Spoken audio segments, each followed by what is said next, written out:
Welcome, everyone. It's great to be with you tonight. If you could take your seats and we'll get ready to start. We always try to start on time. So I'd like to welcome you back to our CEO evenings and happy 2020, the year of clear vision, right? So here we are, starting it well with a CEO evening. My name is Lisa Bellafato, and I represent our CEO team, and we are all really excited to be here with you tonight, and we appreciate you being here for another evening of our Catholic evangelization outreach here at St. Margaret Mary. And I know that I and the team, we really appreciate that you all take time to be with us. I know the schedules are busy and there's a lot of places you could be, but we appreciate you're here with us. And we would like to welcome any visitors here to St. Margaret Mary. Hope you feel right at home.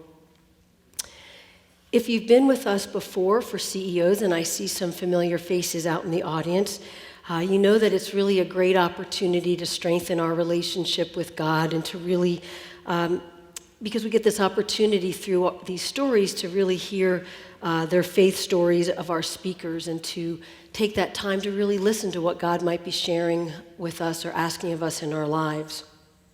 If it's your first time with us tonight, we welcome you and want you to know that the format will be a speaker here in the church, and then we follow it with fellowship over in our hospitality room. So we hope you'll have time for both of those.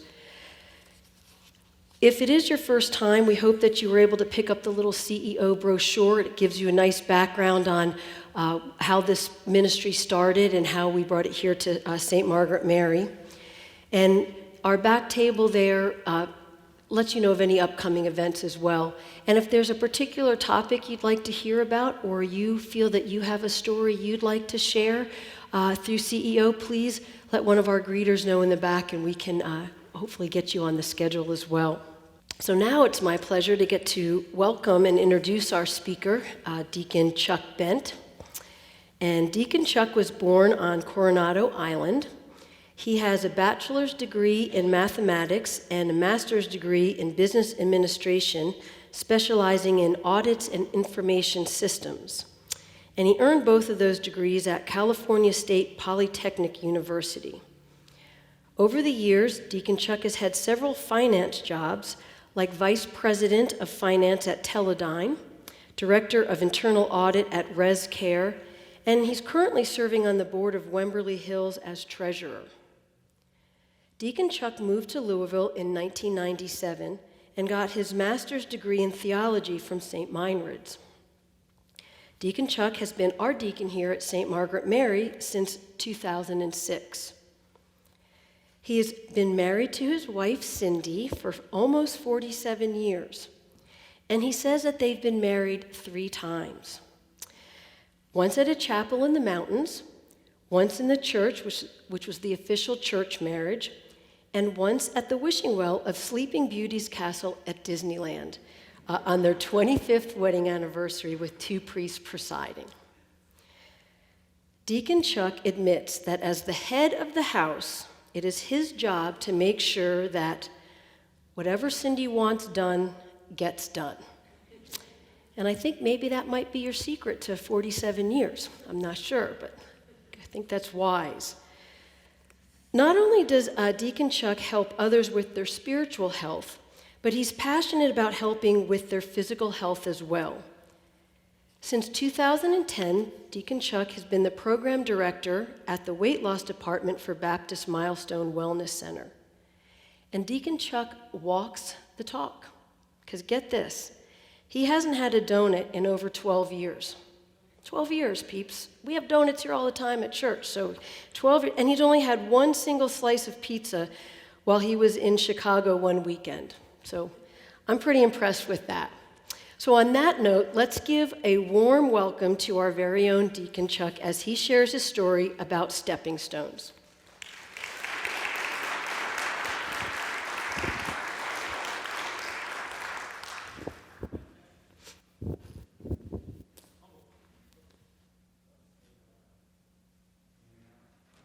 Can you hear me now? Oh, good, there we go. Well, thank you all for coming, first of all. Well, good evening. Jeremiah 29:11.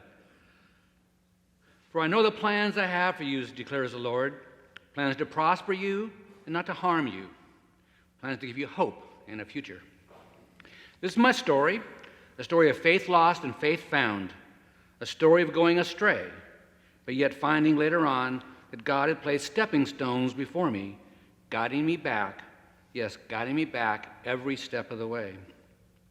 I grew up cradle Catholic in Southern California. I was an altar server, strict household, blue collar, went 12 years of parochial school.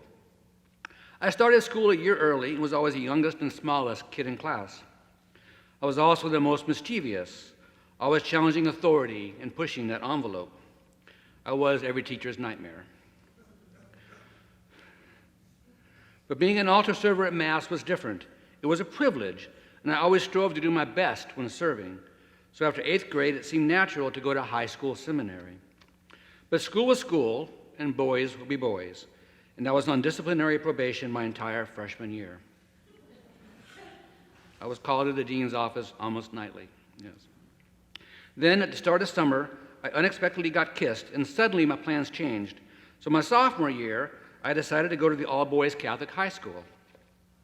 But private school was expensive, and my dad said he was not going to pay the $600 tuition, not with my record. If I wanted to go to school with my friends, I would need to pay my own way. So I worked really hard doing yard work all summer. I also took on a bicycle paper route. In the fall, I got a job working at the local grocery store where I would eventually wait on Cindy from behind the meat counter and tell her different kinds of meats to get. Yeah. And being a butcher would end up being my career for the next 18 years. During my junior year of high school, my discipline issues were resolved when I finally had the opportunity to explain that I wasn't being challenged and that I was bored. The principal then picked up the phone, called the local college, and arranged for me to be enrolled in some higher level classes. I know today learning calculus and higher level physics in high school is probably the norm, but it wasn't in 1968. I was now working 2 jobs, going to 2 schools, and all I had was a bike, since I wasn't old enough yet to drive. Eventually, I did get a car, a Little Red Triumph convertible. I remember one day, as I was leaving the church parking lot, I was sitting at the red light. There was this huge panel truck blocking my view. So imagine leaving here out of St. Margaret Mary on Shelbyville Road, trying to turn, and there's a big panel truck blocking. You could not see anything coming down Shelbyville Road. But there I was in my little red sports car, going rum, rum, rum, rum, rum, waiting for the light to turn green. In a millisecond before the light turned green, I literally felt a hand on my shoulder, and I heard a voice that said, "Wait." I hesitated just long enough to witness a police car whiz by right in front of me at 100 miles per hour. And had I gone, I would have been killed in an instant.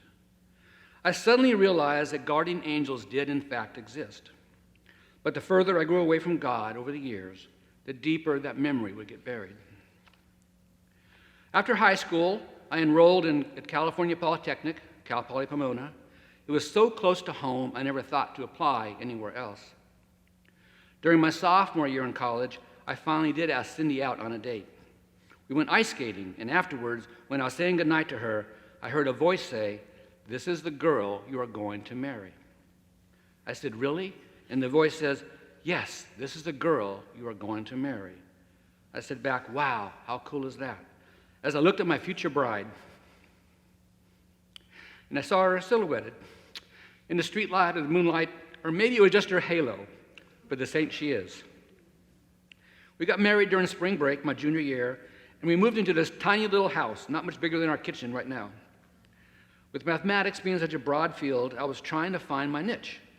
I had a couple of job offers just prior to graduation, one as a programmer for JPL or NASA in deep space communications, but funding fell through and I was cut before I even got started. I also had an offer as an actuary for Transamerica, as I'd already taken the first 3 actuarial exams. But I was actually quite happy being a butcher. After graduation, after going to school full-time and working full-time, I had a lot of free time on my hands, and I began to drink, socially. As all my butcher buddies like to go out after work each night. So now, instead of being home with Cindy every night, I was out with the boys. And instead of saving money for a house, I was spending it on beer and pool. Cindy eventually reminded me that I was not single anymore, and that as her husband, I should be home with her. I tried, but it was hard because just one beer turned into 2 or 3 or more. Then my best beer drinking buddy, Rick, had gotten into trouble with some DUIs, and he too was working on a fresh start. He just got a job at a meatpacking plant in Santa Barbara. We loaned him a few $100s so he could move into an apartment, first and last, etc. Unfortunately, Rick had some outstanding DUI warrants that we weren't aware of, and he never had the opportunity to move in. So we saw this as a sign and an opportunity for us to get a much-needed fresh start, to move to a new city, away from old friends, and for just the two of us to start over again as husband and wife. So when our rent became due, we simply gave notice, loaded up both cars, and moved into Rick's apartment, which I had co-signed for. And I'm amazed that somehow we never gave it a second thought or prayed about it. It was what we needed to do, and it felt right. We moved that weekend, and Monday morning I went job hunting. I got a job at Vaughn's, which is like a very nice Kroger, that very first day. After 3 years at Vaughn's, I made it to manager or head of the meat department at the most exclusive store in Montecito, where movie stars were the norm. Ricardo Montalban was always very polite. Sally Fields, I was always explaining to her how to cook fish for her and Bert. I could go on and on. It was amazing. But once again, I started drinking. And within a few years, I was back to heavy drinking and partying. And our house had become the party house in Santa Barbara. Cindy reminded me once again that I was married to her and not them. And I could see that our marriage was in serious trouble. So I promised her a date night, and we set a date. It was a Wednesday night, the lights were out, the fireplace and romantic candles were lit, soft music playing. We'd forgot that our cars were still in the driveway. There was an unexpected knock at the door, and then another and another. Before we knew it, we had a house full of people drinking and partying. Cindy placed her hands on her hip and said, "That's it." She'd said her piece, and she counted to 3. It was an easy choice, as once again I'd been a fool and an idiot. And Cindy was my girl. Still is. This time we upped to move to San Diego. I rented a U-Haul, and we were gone. And even though we never prayed, God still had our back. Amazingly, Monday morning, I was back to work at Vaughn's. I'd visited a couple other shops first, and had passed out cards with my info on them. But I walked into Vaughn's, and they hired me on the spot. A couple months later, though, we were told that the Butchers Union was going out on strike. I'd been there once before in Santa Barbara. It wasn't pleasant. The experience wasn't pleasant, and I wanted no part of it this time. So I called the district manager, gave him my notice. I came home, told Cindy that I'd quit my job, told her why. What amazes me is that there was never any concern in her voice or mine. She simply said, "Oh, you got a call tonight from Big John." John owned this huge mega butcher shop, and everyone in town knew who Big John was, as he ran full-page ads in the paper each week. Cindy said he had found your card from a couple months ago, and he wants to meet with you. He said he would be there until 7. I ended up working for John for almost 5 years, and very quickly I became his right-hand man. We made thousands of pounds of sausages daily. We were old school. We made everything from scratch and everything in-house. We also had a grocery store and a nice restaurant. Eventually, though, I realized that this was not what I wanted, as I found myself being more interested in the financial side of the business. And Cindy was not happy either, as I was working way too many hours. So I decided to go back to school and get an MBA. A business mentor, actually one of my many guardian angels to come, advised me that if I was truly going to be successful and compete against younger kids, I would need to quit my job, go to school full-time, and specialize in something. My search started in early April. I applied at San Diego State, UCSD, UCI. They all said the earliest I could get in was a year from spring. Up to this point, I had led a really charmed life.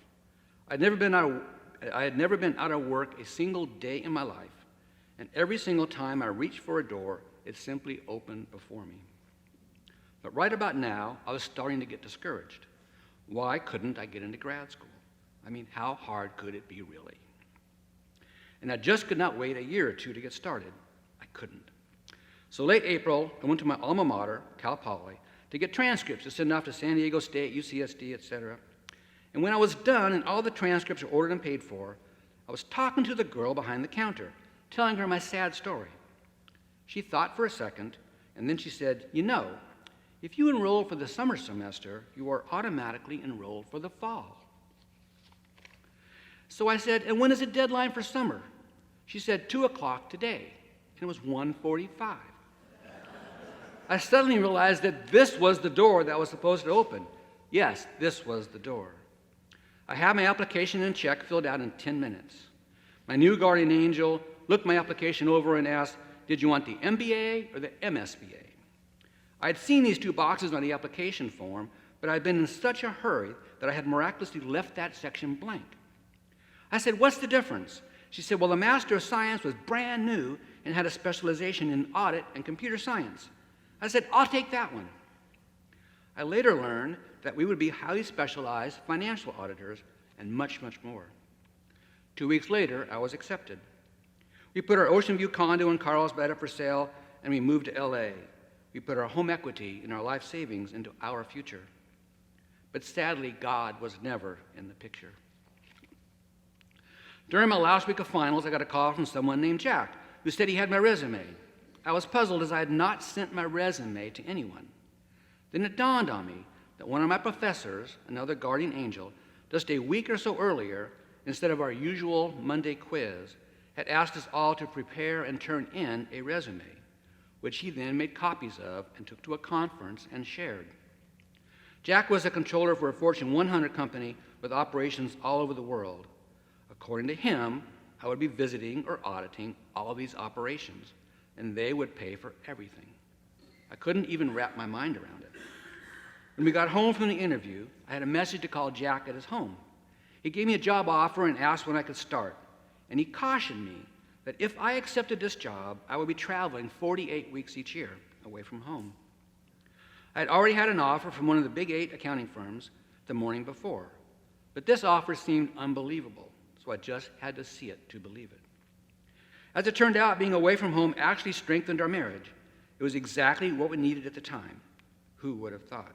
As I would actually call home every single night, and we would have actual conversations. And that was something that was totally new to our relationship. And every weekend home was a honeymoon, yes, a honeymoon, as we were like little rabbits, and there was no time for arguments. It was an amazing job. I earned millions of airline miles, and Cindy used every one. Together we saw the world, and it was a whole new lifestyle. Cindy's favorite place, and probably still is, was Paris and the Louvre. But on one of our trips there, I had a profound experience at Notre Dame, which would forever change my life, and which I will talk about later.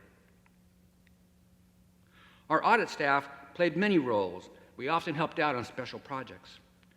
I had the privilege of helping out one particular division on a couple occasions.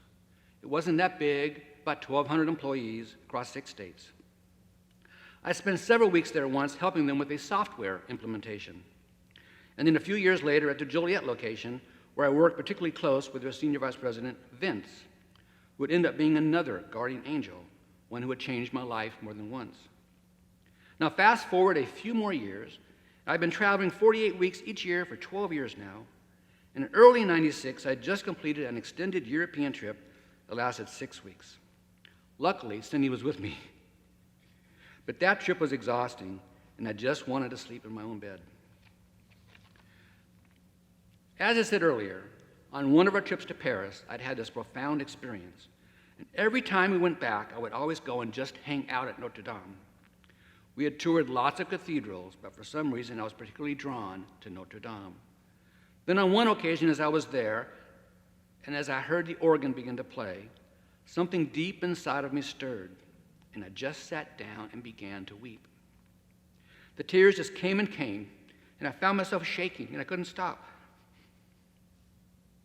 I think that somehow, at my subconscious level, I must have known or knew that God did exist, and hearing that huge organ had somehow touched a nerve or a subconscious memory. But my intellectual or conscious level, I'd blocked God out. But let me backtrack just a bit.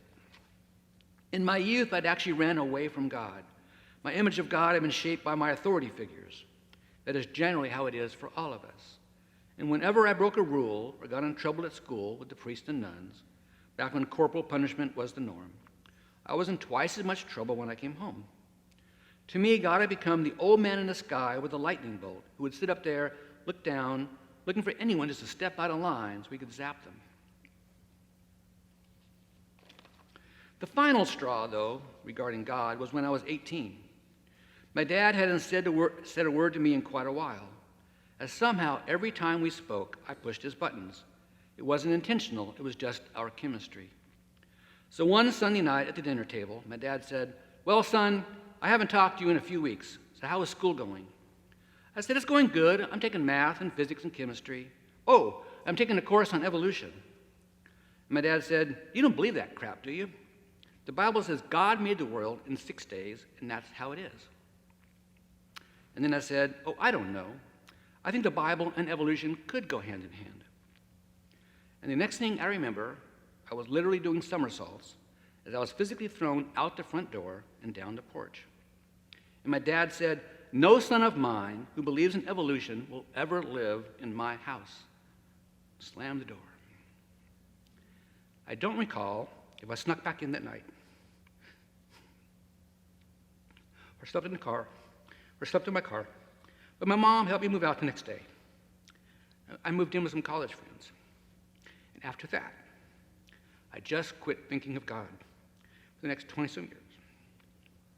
That is, until Notre Dame, until that experience at Notre Dame. Now let me interject here, as obviously my dad and I reconciled, and I want to add that my dad was a saint. We all mature as we grow. He was very humble. He spent the last 25 years of his life serving the church, bringing communion to hospitals and nursing homes and to the homebound. And I was blessed to have him as an adult role model. In fact, I'm wearing my dad's sweater right now, my favorite piece of clothing. But I was also blessed in that perhaps 15 years ago, my parents sat me down and the three of us talked about those early years. And we each apologized for our mistakes, and we each forgave each other. So after hearing that, after that exhausting 6-week tour of Europe, and after just wanting to sleep in my own bed, the very next week I was back on the road again. And as I was traveling from Los Angeles to Fort Wayne, Indiana, all I thought about was, how was I ever going to get off the road? Even though I'd never prayed, God heard my plea. And just minutes after I had settled in, within that first hour, a call came through from the switchboard. It was Vince, the senior VP from that assignment in Joliet. He had tracked me down.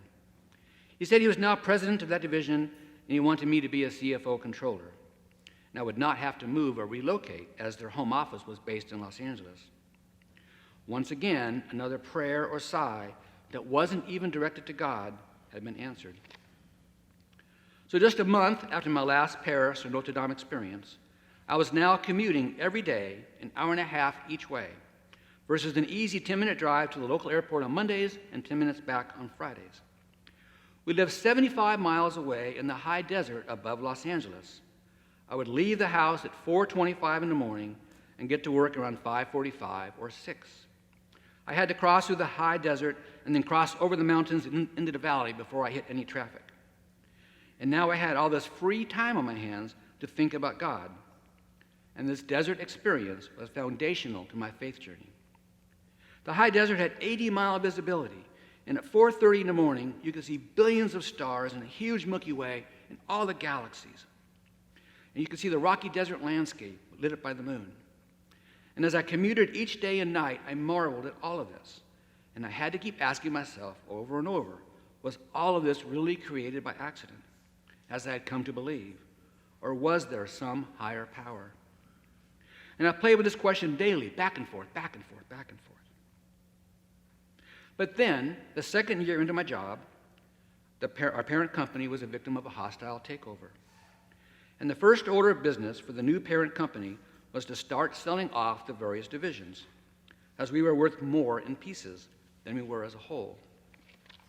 Rumor had it that my division would be the first to go, and that I would soon be out of a job. So I began to network, and to see if any of my connections knew of anything. We also decided to sell our house so we could be mobile. It was during this time of turmoil where I actually found God, during my long morning commutes when I had time to think and to process. And the more I learned about the universe, the more improbable it seemed that everything, that all creation, was simply a cosmic accident. The odds of a planet like our Earth being capable of life by accident just had too many zeros. And the more I read and the more I studied, the odds just got more and more improbable. And I began to see the universe and our home planet as something that could only have been created by a higher power. Yes, a higher power. My morning commute then became somewhat of a religious experience each day, as I observed the universe each morning with new eyes of wonder and awe, and thoughts of who or what this higher power might be or might be like. Now, the only time Cindy and I went to church was when we were visiting my parents, who had retired to Arizona to be with their grandkids. So one Sunday morning, while visiting family, I went to church with my parents, while Cindy went to church with my sister and my niece at her school. During Mass, I struggled with the decision as to whether to go to communion or not. What will my folks think if I don't? What will my folks think if I do? It seemed like a lose-lose scenario. On the way back to my sister's after Mass, I literally heard the words, "Come back." It was the same voice that had saved my life at the light when I was 16, and the same voice that told me I would marry Cindy. I didn't have to ask who it was, I knew. I just recently come to the realization that there was, in fact, a God, and that was as far as my conversion had come. But now I knew that God had called me back to the church, and to be Catholic. After breakfast with my folks, I drove back to the church, and I spoke at length with Father David. When I got back to my sister's, I learned that Cindy had heard very similar words. And when she told my sister in the car after Mass that she wanted to be Catholic, my sister did a U-turn across 8 lanes of traffic and went straight to church. Cindy says she saw her life flash before her eyes, and she thought she was going to meet Jesus right then.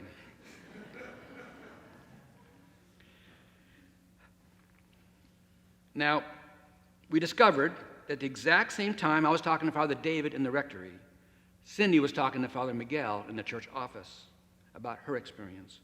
We both heard the exact same voice on the same day, the exact same time. Now, Cindy had been baptized in the Episcopal Church, but she felt the need to be Catholic and for Eucharist to be so great that a couple weeks later, my sister's pastor went ahead and confirmed her.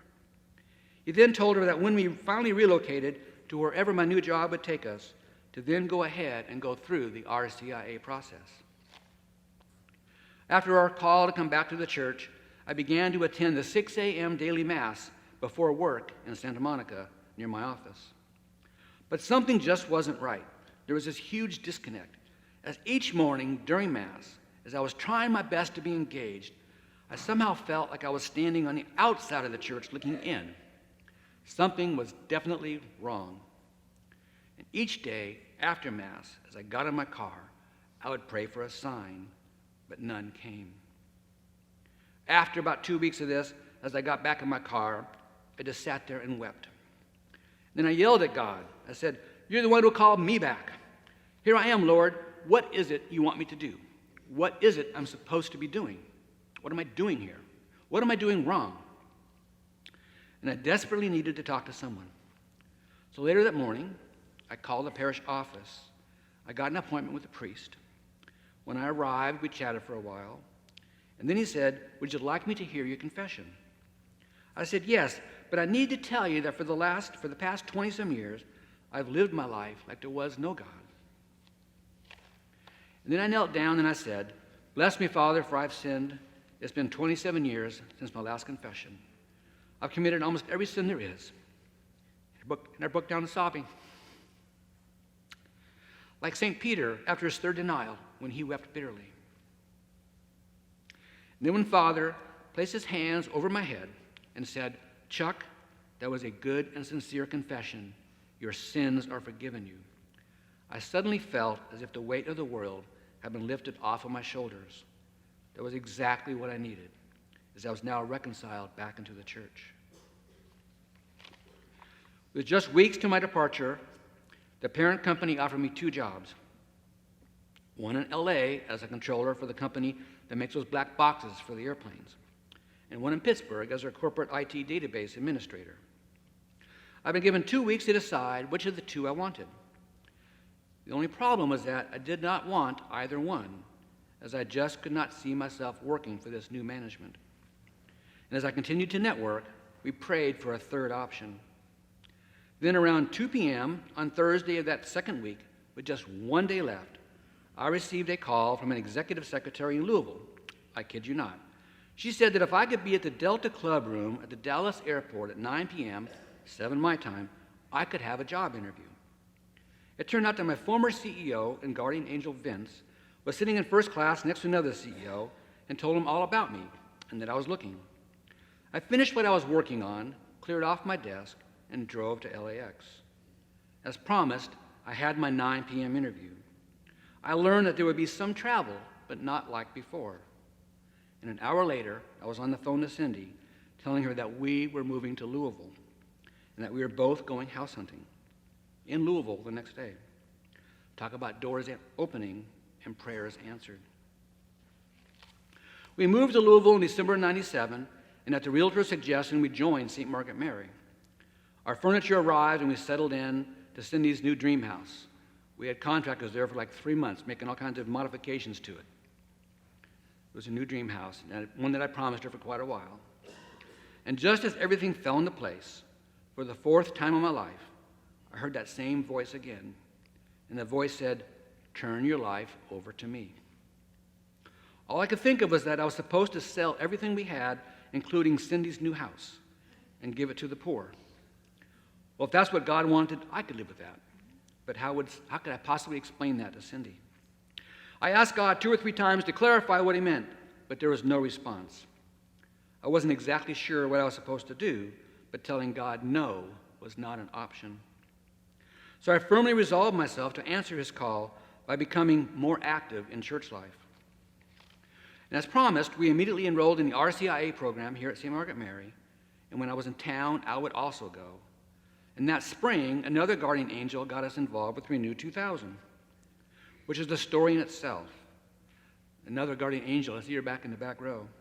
But this is where we made dozens of new church friends. Unfortunately, all I could remember about my faith was my 2nd grade Baltimore catechism. I was clueless, and several of our new church friends had suggested that we join the ministry formation program put on by the Archdiocese. We applied for the ministry formation program and interviewed with Sal Della Bella. I explained that if I was to do this, that because of my travel, I would need a Monday night class. Sal explained that there were currently no plans for a Monday night class, but if that changed, he would let me know. But doors always seemed to open for me, and sure enough, a few weeks later, Sal called and said Monday nights were a go. It was exactly what we both needed. We were like sponges, and we couldn't get enough scripture, church history, or theology. Our favorite instructor was Father Joe Mert, and it was during ministry formation where I was able to begin the process of changing my image of God to that of a loving and merciful God. After 2 years of Monday night formation classes, it was suddenly over, and we felt lost. We needed more. We reached out to Father Joe Merck at Spalding, and Cindy and I both signed up for the Masters in Pastoral Ministry with weekend classes. We were plugged back in again, and it was awesome. That first semester, we had to write a paper called Stepping Stones, and Cindy wrote one too. And Stepping Stones is the title of this talk, by the way. In our Stepping Stones paper, we were to reflect on our life's journey. We had to name the top 10 events in our life, the top 10 decisions, the top 10 judgments, our happiest moments, our saddest moments, when we were most uncertain, and on and on. We were to put all these in a 12 by 10 grid, as there were 12 categories. And then with different colored markers, we were to connect all the dots. This led to this, and kind of connect all the dots and to see all the threads. And I was able to look back and finally see all those stepping stones in my past. And I could now see how God had been instrumental in every aspect of my life. My neighbor Russ calling and asking if I would work behind the meat counter, where I would meet Cindy. That hand on my shoulder at the traffic light, and the voice saying, "Wait," that saved my life. That voice telling me that Cindy was a girl I was going to marry. Loaning our friend money, and then us moving into his apartment in Santa Barbara. A second move once again to save our marriage, this time to San Diego. Quitting my job and having a 7 p.m. interview that same evening. Having a mentor who gave me sound career advice about grad school. That girl at Cal Poly telling me to apply for the summer semester versus the fall, if she only knew how much she changed my life. My resume being given to someone I'd never met, leading to a whole new career. Traveling all over with Cindy and having my Notre Dame experience. And then doing that one audit or assignment that led to another that led to Vince, so that I could get off the road and have my desert experience. And then getting the call to interview at the Dallas airport. The realtor while house hunting suggesting St. Margaret Mary. Joining RCIA and Renew 2000, and someone suggesting ministry formation, which led us right here to Father Joe Merck and Spalding University. Each of these events had been a stepping stone, guiding us to right where we were right then and there, step, step, step, which is where I knew we were meant to be, and precisely where God had intended us to be. Which brings us back to Jeremiah 29:11. For I know the plans I have for you, declares the Lord, plans to prosper you and not to harm you, plans to give you hope and a future. After this realization that God had been faithful to me, even when I had not been faithful to God, and that I had ignored God and turned my back on God in the midst of all my blessings, I broke down and wept. About a year later, another course we took at Spalding with Father Joe, the end product was to be a mission statement, our own personal mission statement. Each week over the course of the semester, we were to read and reflect, to focus on our values, and to then pray on it, and write a reflection paper, and then to rewrite or refine our mission statement. At the end of the 18 weeks, we were to do a presentation on our results. I recall that my very first mission statement was about a paragraph long. It was huge. And each week, as I refined it, it got shorter and shorter and more precise. Finally, by the time of my presentation, it had been condensed down into just 2 words, to serve. And those 2 words, to serve, summarized everything that was important. There was a deacon in our class, Deacon John Simmons, who has since passed. After my presentation, he took me aside and told me that I was going to be a deacon. I said no way, but my new guardian angel insisted. It turned out that the Archdiocese was having a deacon information session at 2 p.m., and our class let out at 1.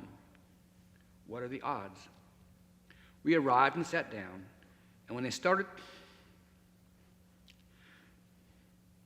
the presentation and put up the first slide, it was just 2 words, and it said, to serve. I looked over at John. I said, you win. This course and Deacon John had become another stepping stone. I will also share that after I completed my diaconate application and submitted it, the next day I had second thoughts and I called Deacon Bob Hall, the deacon director. I told him I would need to retract my application. He asked why. I told him that I wasn't worthy, that I had a past I wasn't proud of. He just laughed and said, join the crowd, no one is worthy. Then he shared some of his past and how he uses that in his ministry. And then he said that my past would be the gifts that I would bring to my ministry, and that I would do just fine. Soon after we started the diaconate program, Spalding University, due to budget cuts, suddenly dropped their religious and pastoral programs without warning. To finish our degree, all of us at Spalding would need to transfer somewhere, but another door opened as St. Meinrad welcomed us with open arms. Being ordained a deacon and graduating from St. Meinrad were almost back to back. It was a very emotional year. And my parents came out for both celebrations. And on my dad's last visit, after all these years, I finally received my father's blessing when he said, I can now see that you are where you were supposed to be and that you are doing what you were supposed to be doing. And that meant more to me than anything. I feel like I've always been a deacon, or rather it feels like there was never a time when I wasn't a deacon. And I will share that every time I pick up that gospel book and I process down this aisle to start Mass, I'm truly humbled that I should serve in this way. Wish I could talk for another 35 or so minutes, about all that has happened since my ordination, as God has given me so many more stepping stones and paths to follow. For example, I got to be a guardian angel for Deacon Derek when I reached out and told him, "You're going to be a deacon." And also, the same thing for a high school friend of mine as well, Deacon Don up in Wisconsin. And if the sole purpose for all these stepping stones was so that I could be that guardian angel for them, then so be it. I also went on a mission to get healthy and lost 100 pounds. And then 10 years ago, through two other guardian angels, I started a whole new career as a health coach, helping others lose weight. Finally, learning about God's unconditional love through our little dog Ming. That little dog has taught me more about God than anyone. I could go on and on with more stepping stones and more guardian angels. But Cindy and I often look back and we ask ourselves, if we could change one thing about our past, one thing, what would it be? Of course, I would have loved Cindy as I should have in those early years, and I would have listened or responded to God's call sooner. I guess that's two. But we also know, yes, Cindy and I both know, that changing even the tiniest little part of our past would mean that we would not be here at this moment, right here and now, which is exactly and precisely where we are supposed to be. We all make mistakes. And it's those mistakes that shape us and mold us and help us grow into the person we are today and who we will be in the future. But God also forgives us. Yes, forgives us. Forgives us for our mistakes so that we can move forward. And it's those experiences and lessons learned that also allow each of us to serve, yes, to serve in our own unique way. So thank you for coming and listening. God bless.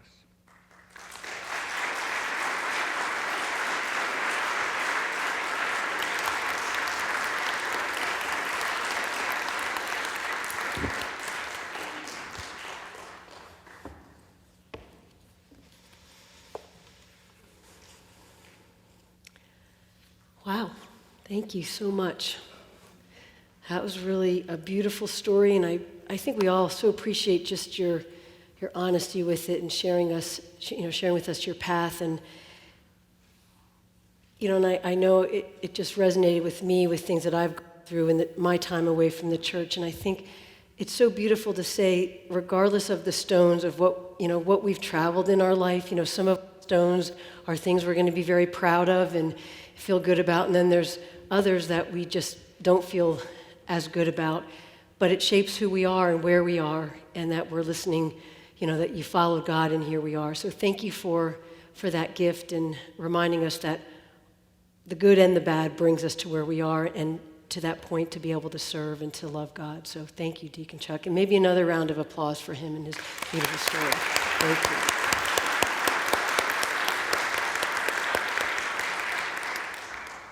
So when our speaker decides to present, we ask them to select a song that we sing after their talk, so something that's meaningful to them. And we are usually very lucky, and we are tonight, to have the Bartleys lead us in that song. But before we do that, I'd like to just share something that Deacon Chuck asked me to share, because he wanted you all to know why he selected the song that he did. So in March of 2016, Deacon Chuck was told that he had an inoperable mass on his pancreas. After a few days in the hospital, he was given some relatively good news, that it wasn't pancreatic cancer, but instead that it was lymphoma. And I guess the good news part of that was that the lymphoma, it was treatable with a high success rate. I think the amazing thing is that Deacon Chuck says that he was never worried. He says there's a huge difference between the two words, faith and belief. As Catholics, we believe all of our church doctrines, but faith is where the rubber meets the road. That's where we put these beliefs into action. So Deacon Chuck said, I never doubted for 1 minute that either way this played out, whether I made it or not, that all would be well, as I had faith. And the one song that really struck a chord for him throughout this whole ordeal was how can I stop from singing, especially the chorus? No storm can shake my inmost calm, while to this rock I'm clinging. He says, this verse described my cancer journey. My faith was rock solid because I knew that God had been there with me my entire life. He had looked over me and protected me and guided me all these years. How could I possibly doubt that God would not take care of me now? As either way, my cancer would play out. Yes, either way, it would simply be another stepping stone. So it's beautiful. Thank you. So on that note, I'd like to invite the Bartleys. Deacon Chuck wanted me also to share with you that he has a challenge for each of you. He says he challenges you all to look back on your life and to find your stepping stones, to look back to see who your guardian angels have been, and to see where God had a hand in your life. So I think that's a beautiful challenge that we can all take some time to do. And as a gift, as you're leaving, you may have noticed when you came in, there were stones in the centerpiece of the table. And we'd like to welcome all of you to take one of those stones with you that appeals to you. It's something if you'd like to keep for yourself, you can. Or if you'd like to place it someplace around town for someone else to find, you're welcome to do that as well.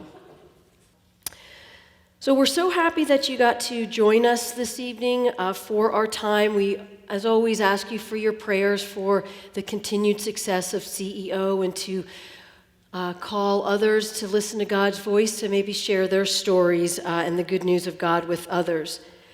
Would like you to mark your calendars for April 19th. That's our next CEO evening. There's flyers in the back advertising our next speaker, who is Greg Gitcher, will be sharing his story.